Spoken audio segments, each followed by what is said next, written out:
Sa pag-unlad ng isang lugar, mahalaga ang papel ng maaasahang supply ng kuryente, lalo na sa mga negosyong araw-araw umaasa rito.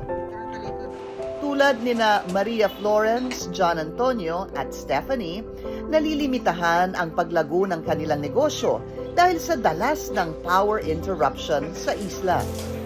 Anything that could help us is really a good welcome for us. Ang vision na namin is we can go bigger this time. We can serve more.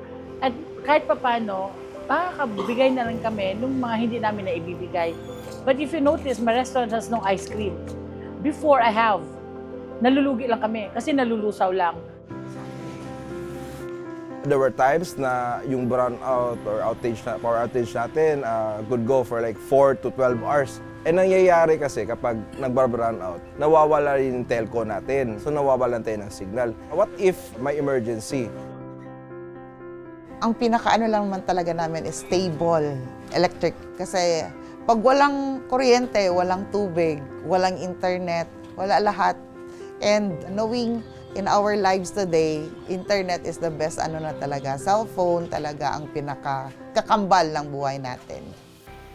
Pero nitong taon, nagsimula na ang operasyon sa Samal Island ng pinakamalaking power distribution company sa Davao. Ang Davao Light ay isang subsidiary ng Aboitiz Power Corporation na ang layunin ay maghatid ng matatag, abot-kaya at maaasahang serbisyo. Bagamat nasa unang bahagi pa lamang ang operasyon, ramdam na ng ilang residente at negosyante ang mga unang pagbabago sa serbisyo ng kuryente sa Samal. Meron tayong yung poste ng Davao Light, papagitnaan po natin ng solar para mas maliwanag.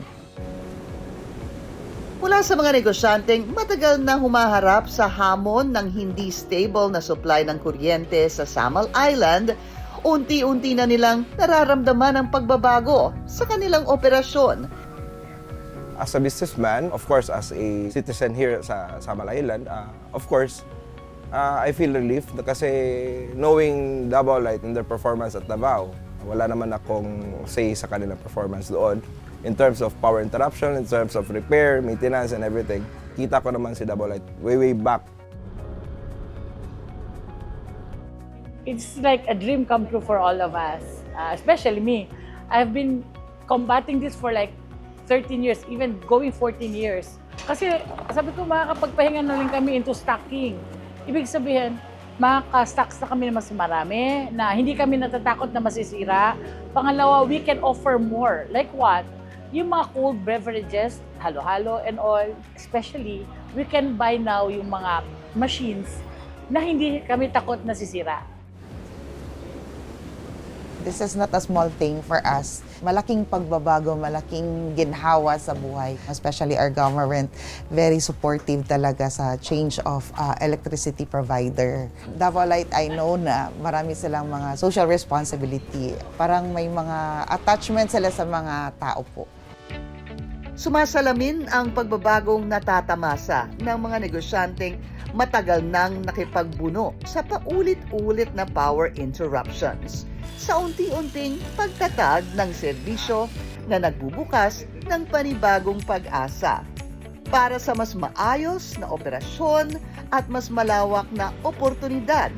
Isang pagbabagong para sa kanila ay hakbang patungo sa mas maasahan at mas maliwanag na kinabukasan.